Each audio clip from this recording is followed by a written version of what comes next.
గౌరవ ముఖ్యమంత్రి గారికి ఈ ఎక్సైజ్ పాలసీ మీద ఈ శ్వేతపత్రాన్ని సమర్పించిన విధానం చాలా లోతుగా ఉంది, సమగ్రంగా ఉంది. ఎక్సైజ్ పాలసీకి సంబంధించి ఇలా కల్తీ సారా తాగి, ఇలాంటి ఇలిసిట్ లిక్కర్ తాగి, వారి ప్రైవేట్ బ్రాండ్స్ తాగి ప్రజలు ఏ స్థాయికి వెళ్ళిపోయారు అనేది ప్రత్యక్షంగా నేను కూడా చాలా నా దగ్గరికి వచ్చి చాలా సమస్యలు చెప్పుకున్నారు ప్రజలు. ముఖ్యంగా గుంటూరు నుంచి ఒక బాధితురాలు వచ్చి భర్తను తీసుకొచ్చింది. భర్తను తీసుకొచ్చి నా భర్త నన్ను కొట్టేస్తున్నాడు, మీరు మాట్లాడండి, వీళ్ళు మందు తాగిని చెప్పి ఆవిడ పాపం బాధపడుతుంటే ఉళ్ళ దెబ్బలు చూపించింది. భర్తను అడిగితే భర్త ఏమన్నాడంటే, నేను ఎప్పుడు ఇలా చేసేవాడిని కాదు, మందు తాగగానే నాకు అట్లా అయిపోతుంది, ఇది నర్వస్ డిజార్డర్ వచ్చేస్తుంది, న్యూరలాజికల్ డిజార్డర్ వచ్చేస్తుంది అనేది తర్వాత దీంట్లో తెలియదు అధ్యక్ష.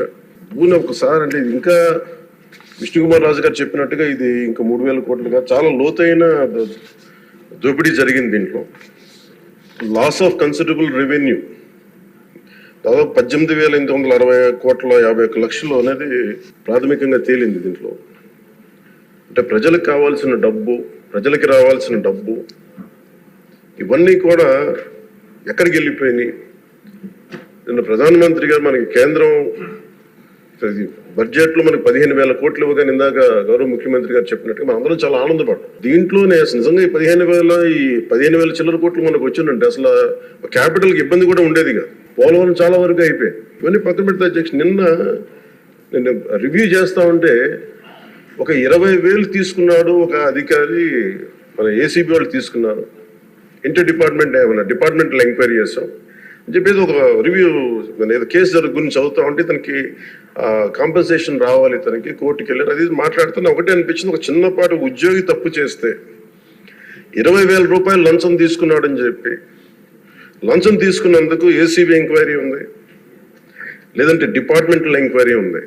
అలాంటిది రాష్ట్ర వ్యవహారాలు నడిపే ముఖ్యమంత్రి కానీ వారి సంబంధిత సభ్యులు కానీ స్టేట్ ఎక్స్చెకర్కి 18,860 కోట్ల రూపాయలు పైచిలకు ప్రప్రథమంగా ఇక్కడే మనకు తేలుతూ ఉంటే వీళ్ళు శిక్ష పడకుండా ఎలా తప్పించుకుంటారు?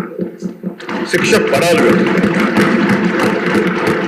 మనకి నైతిక బలం, నైతిక హక్కు ఎలా ఉంటుంది అధ్యక్ష? మనకి ఒక అధికారి 20,000 రూపాయలు నువ్వు తప్పు చేశావు అని చెప్పి ఏసీబీకి పట్టిస్తున్నావు. వీళ్ళేమో దారుణంగా 18,000 కోట్లు అటు ప్రజల్ని కనీసం వాళ్ళ క్వాలిటీలు మన లిక్కర్ మనకి తాగాలని చెప్పి ఎవరిని మనం కూర్చోబెట్టి మనం పెంపొందించట్లా. ఓకే, ఒక వ్యసనం అనుకోండి, దానికి ఏదైనా పేరు పెట్టుకోండి. ముఖ్యంగా మనకి మద్యపాన నిషేధం అనేది చాలా చాలా కష్టమైన విషయం, ముఖ్యంగా ఆంధ్రప్రదేశ్.